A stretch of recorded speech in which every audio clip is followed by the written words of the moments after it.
दूसरे दिन एक तीव्र गति वाला आधुनिक उपकरणों से लैस यान जैकुला ग्रह से उड़ा। जब वह आकाश गंगा की गहराई में पहुंचा, वार्टोम के निरीक्षक यानों की दृष्टि उस पर पड़ी।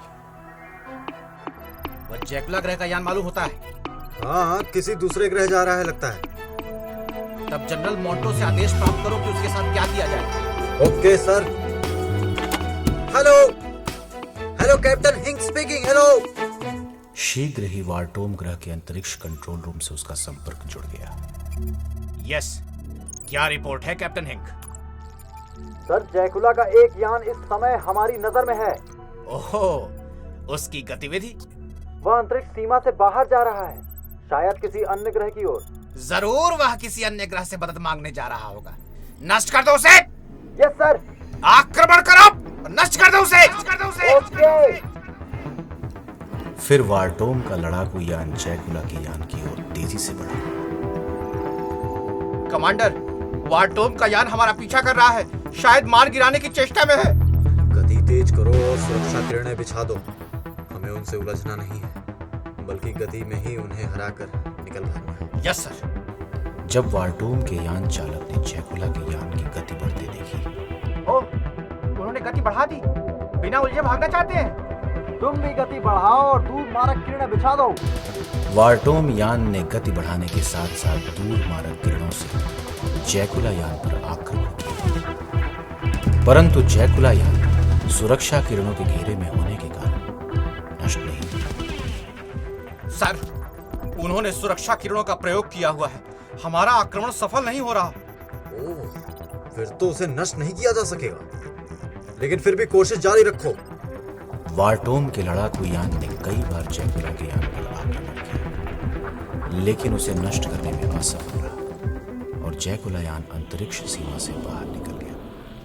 देवता का शुक्र है, हम सुरक्षित बाह्य आकाश गंगा में पहुंच गए। अब उनके आक्रमण का कोई खतरा नहीं। काफी समय बाद कमांडर, वो देखिए, वो चमकता गोला पृथ्वी ही है। कितनी सुंदर है। इधर पृथ्वी पर एक रात राम रहीम चीफ मुखर्जी द्वारा दी गई दावत में मौजूद थे। आजकल क्या कर रहे हो? स्कूल की छुट्टियां चल रही हैं चीफ।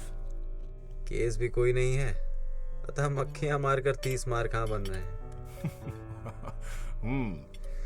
वैसे चीफ अंकल, हम यह सोच रहे थे कि कुछ दिनों के लिए किसी हिल स्टेशन पे घुमाएं। विचार बुरा नहीं है, लेकिन जाने से पहले खबर करते जरूर जाना। पार्टी खत्म होने पर राम रहीम ने चीफ से विदा ली। रात काफी हो चुकी है, अतः संभल कर जाना। चिंता ना करें uncle. Good night. Bye bye uncle. Ram ने मोटरसाइकिल पूरी गति के साथ अपने घर की ओर दौड़ा दी। जब वे पहाड़ी मार्ग से होकर गुजर रहे थे तो सहसा जैसे बिजली सी चमकी। अरे, तुमने वो देखा? ये चमक कैसी? लेकिन वह चमक केवल पल भर के लिए ही थी। दूसरे ही पल चारों ओर पहले के जैसा ही अंधकार फैल गया। आकाश तो साफ है, फिर ये बिजली की चमक कैसी थी? समझ में तो मेरी भी नहीं आया। तभी रहीम, जो गौर से आकाश की ओर देख रहा था, अचानक आश्चर्य से चीख उठा। राम भैया, गाड़ी रोको, गाड़ी रोको। अरे क्यों, क्या हुआ? वो देखो। राम ने चौंक कर तुरंत गाड़ी रोक दी। वो देखो। अरे, आकाश में कोई चमकदार वस्तु दिखाई दे रही थी। उस चमकदार वस्तु के निकट आने पर ये तो कोई अंतरिक्ष यान लगता है। अंतरिक्ष यान या फिर कुछ और? वह यान ही है, जरूर किसी अन्य ग्रह से आया है। वास्तव में वह यान जैकुला ग्रह का था। जब वह काफी नीचे उतर आया, वह यान ही है, जरूर किसी अन्य ग्रह से आया है। बहुत सुना था, लेकिन पहली बार देख रहा हूँ। अरे तो देख क्या रहे हो? चलो उसे आगे चल के देखते हैं। क्या? आगे चल के? हाँ, देखते तो हैं। अरे रात बहुत हो गई, घर लौट चलते हैं। देखो, अब ऐसी बुजदिली दिखाने का कोई फायदा नहीं है रहीम। बुजदिली? बुजदिल हो गए तुम। मैं तो तुम्हें सावधान कर रहा था। चलो मैं आगे आगे चलता हूँ। जल्दी होश में आ गया, वरना सिर खाता। कुछ देर बाद दोनों पहाड़ी की ओर पहुंचे। यहाँ तो कोई भी नहीं है। लेकिन वह यान उतरा यहीं कहीं है। चलो उस तरफ चल के देखते हैं। उधर कुछ ऊंचे पहाड़ों के मध्य जैकुला ग्रह का यान सकुशल उतर चुका था। यान के भीतर एक कक्ष में कमांडर, पृथ्वी पर तो हम सकुशल उतर आए, लेकिन भारत देश व प्रोफेसर भास्कर की तलाश कैसे करेंगे? कोई ना कोई उपाय करेंगे ही कर्नल टोपो। फिलहाल तुम कुछ सैनिकों को लेकर इस स्थान के आसपास का निरीक्षण कराओ। Okay sir. कर्नल टोपो यान के सैनिक कक्ष में पहुंच गया। तुम में से 4 मेरे साथ आओ, लेकिन विद्युत, टार्चे व हथियार लेना ना भूलना। यस। कुछ देर बाद कर्नल टोपो 4 सशस्त्र व्यक्तियों के साथ यान से बाहर निकला। सावधान रहना, खतरा होने पर गनों का निसंकोच प्रयोग कर सकते हो। Yes sir. Yes sir. फिर वे पहाड़ियों पर इधर उधर घूमने लगे। जनाब, यह जगह तो बिल्कुल उजाड़ और वीरान लगती है। हाँ, लेकिन हमारे लिए सुरक्षित है। जब वे एक पहाड़ी के ऊपर से होकर गुजर रहे थे, सर नीचे देखिए, कोई चमकदार वस्तु हिलडुल रहा है। आओ नीचे चल के देखते हैं, लेकिन सतर्क रहना, टार्चें बुझा दो। वह चमकदार वस्तु और कुछ नहीं, राम के हाथ में थमी जली हुई टॉर्च थी। अंधकार होने की वजह से वे जैकुला के वासियों को दिखाई नहीं दिए थे, लेकिन वे दोनों आने वाले खतरे से बेखबर आगे बढ़ते चले जा रहे थे। पूरी पहाड़ी तो छान डाली, लेकिन वह विचित्र यान कहीं मिला नहीं। अब क्या पूरी रात यहीं काटने का इरादा है? चलो लौट चलते हैं। बस उस सामने वाली पहाड़ी के दूसरी ओर और देख लें। अब बाकी की खोजबीन सुबह कर लेना यार। इस पहाड़ी मार्ग पर चलते चलते तो मेरी टांग ही टूट गई। यार, तुम दिन प्रतिदिन काहिल होते जा रहे हो। अभी तक तो नहीं हूँ, लेकिन कल जब बिस्तर से नहीं उठ पाऊंगा ना, तब जरूर हो जाऊंगा। रहीम को आगे बढ़ने का मन नहीं था, लेकिन फिर भी मजबूरन उसे राम के साथ आगे घसीटना ही पड़ा।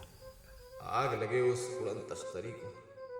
कमबख्त ने सारी पार्टी का मजा खराब कर दिया। वो देखो, ये रास्ता तंग जरूर है, लेकिन दूसरी तरफ पहुंचने में देर नहीं लगेगी। हाँ तो आगे भी बढ़ो। राम रहीम को इस बात का तनिक भी आभास नहीं था कि उनकी तलाश में वे घूम रहे हैं। वे उनके बिल्कुल निकट पहुंच चुके हैं। ये तो 2 लड़के हैं, शायद हमें ही तलाश कर रहे हैं। हाँ, इनकी बातचीत से तो यही लगता है। शायद इन्होंने हमारे यान को नीचे उतरते देख लिया होगा। तब तो इन्हें खत्म कर देना। मूर्खतापूर्ण बातें मत करो, इन्हें जिंदा ही पकड़ो। शायद हमारा उद्देश्य इनसे ही पूरा हो जाए। Okay sir. और उधर इसके पहले कि राम रहीम पहाड़ी में बने उस तंग मार्ग पर आगे बढ़ते, उन लोगों ने उन्हें घेर लिया। खबरदार, जहां खड़े हो वहीं खड़े रहो, वरना जलाकर राख कर दिए जाओगे। कौन? चेतावनी सुन राम रहीम तेजी से पलटे। फिर अजीब सी वेशभूषा में 5 व्यक्तियों को सामने देख मन ही मन चौंक उठे। अंतरिक्ष मानव लगते हैं। मारे गए, आखिर वही हुआ। आखिर वही हुआ जिसका डर था। आखिर फंसे गए ना खतरे में। कुछ देर तक उन्हें ठगे से खड़े खड़े देखते रहने के पश्चात वे दोनों संभले। कौन है आप लोग? और क्या चाहते हैं? हम दूसरे ग्रह के वासी हैं। हमारे देश का नाम जैकुला है। और तुम लोग? हम पृथ्वीवासी हैं। ये तो हम भी जानते हैं कि ये पृथ्वी ग्रह है, लेकिन इस देश का और तुम्हारा नाम क्या है? क्योंकि हमने सुना है यहाँ बहुत से देश हैं। आपने ठीक ही सुना है। मेरा नाम राम है। और मेरा रहीम। ये भारत देश है और हम दोनों भारतवासी ही हैं। भारत? भारत का नाम सुनकर उन सभी के चेहरे प्रसन्नता से खिल उठे। क्या तुम हमें बता सकोगे कि प्रोफेसर भास्कर हमें कहाँ मिलेंगे? प्रोफेसर भास्कर? प्रोफेसर भास्कर का नाम उनके मुख से सुनकर राम रहीम चौंक उठे। वे प्रोफेसर भास्कर से अच्छी तरह परिचित थे, क्योंकि प्रोफेसर भास्कर देश के महान वैज्ञानिक थे। कहीं ये प्रोफेसर का अपहरण करने के उद्देश्य से तो धरती पर नहीं आए। आप लोगों को प्रोफेसर भास्कर की तलाश क्यों है? केवल हमारे ही प्रश्नों का उत्तर दो, छोकरे। तब सुनो, हम उन्हें अच्छी तरह जानते हैं, लेकिन बताएंगे नहीं। बको मत नादान छोकरे। यदि जानते हो तो उनका पता बताओ, वरना मार डाले जाओगे। हरगिज नहीं, और तब तक नहीं जब तक तुम अपना उद्देश्य नहीं बताओगे। उनका दृढ़ निश्चय देख कर्नल टोपो सोचने पड़ गया। काफी दिलेर एवं बहादुर लगते हैं। कमांडर के पास ले जाना ही उचित होगा। मन ही मन निर्णय लेने के पश्चात, ठीक है, मत बताओ। लेकिन यदि तुम दोनों अपनी भलाई चाहते हो तो चुपचाप हमारे साथ चलो। कहाँ ले जाना चाहते हो तुम? अपने यान में, बाकी बातें वही करेंगे। ओह, शायद प्रोफेसर के बारे में बुलवाने को मजबूर करेंगे। लेकिन मजबूरी थी। राम रहीम को उनका कहा मानना ही पड़ा।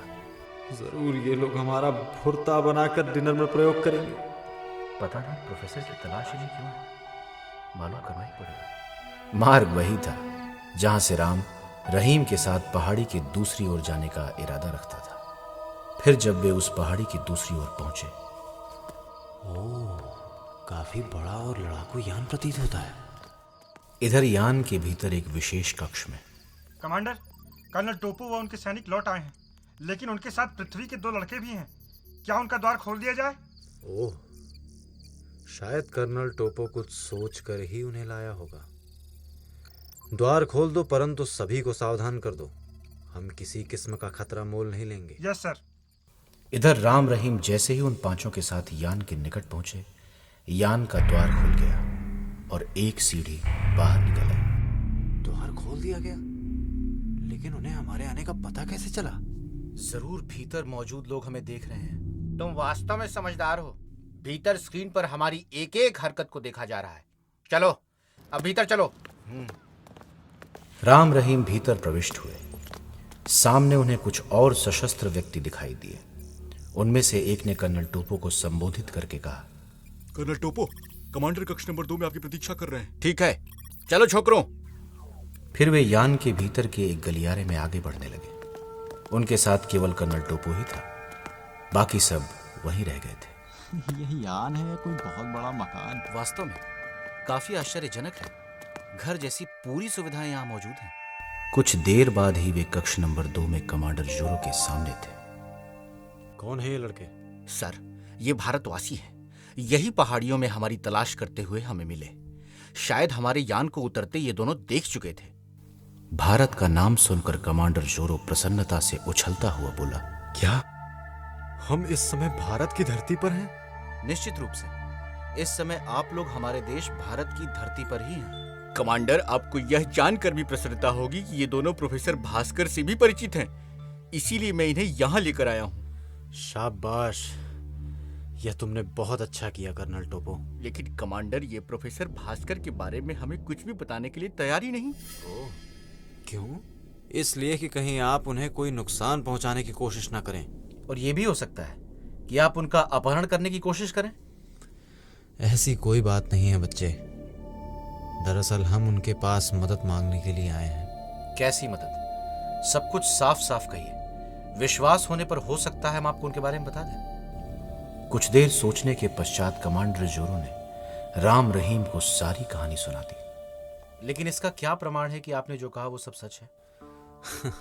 तुम बहुत शक्की हो। खैर, फिर जोरो ने अपने सम्राट द्वारा दी गई अंगूठी निकालकर उन्हें दिखाते हुए कहा, प्रमाण के लिए ये हमारे पास सम्राट की अंगूठी है, जिसे प्रोफेसर भास्कर पहचान लेंगे, क्योंकि वे हमारे सम्राट से अच्छी तरह परिचित हैं। अब तो इनकी बात पर विश्वास करना ही होगा। सोचने विचारने के पश्चात राम बोला, ठीक है, प्रोफेसर भास्कर को कल आपसे मिला दिया जाएगा। ये अंगूठी आप हमें दे दीजिए। नहीं नहीं, ऐसा नहीं हो सकता। यदि तुमने हमसे धोखा किया तो तुम हमें केवल उनका पता दो, हम स्वयं उनसे कांटेक्ट कर लेंगे। धोखा तो आप भी दे सकते हैं। वैसे विश्वास रखिए, यदि प्रोफेसर भास्कर ने अंगूठी पहचान ली तो कल वो आपके सामने होंगे, वरना आपकी अंगूठी आपको वापस लौटा दी जाएगी। अगर आपको मुझ पर विश्वास नहीं है तो मेरा साथी मेरे लौटने तक आपके पास अमानत के तौर पे रहेगा। क्या? हमें मंजूर है। राम का निर्णय सुन रहीम सकपका गया। लेकिन राम भैया, क्या क्या कर रहे हैं आप? चिंता मत करो रहीम, ये तुम्हें कोई नुकसान नहीं पहुंचाएंगे। कमांडर जोरो ने अंगूठी राम को देते हुए कहा, यह लो अंगूठी, लेकिन एक बात का ध्यान रखना, हम ज्यादा लोगों की निगाहों में आना नहीं चाहते, अतः हम लोगों के यहाँ आने की बात फैलने ना पाए। आखिर बलि का बकरा मुझे ही बनाया गया। मेरी ओर से तो वादा रहा कमांडर, लेकिन यदि आपके यान को हमारे अंतरिक्ष अनुसंधान केंद्र ने देख लिया होगा तो फिर आपके यान की खोजबीन शुरू हो चुकी होगी। ओह, खैर देखा जाएगा। फिर राम को यान से बाहर निकाल लिया गया। सुनो लड़के, कल तक लौट जरूर आना, वरना तुम्हारे साथी की जान खतरे में पड़ जाएगी। निश्चिंत रहिए, निश्चिंत रहिए।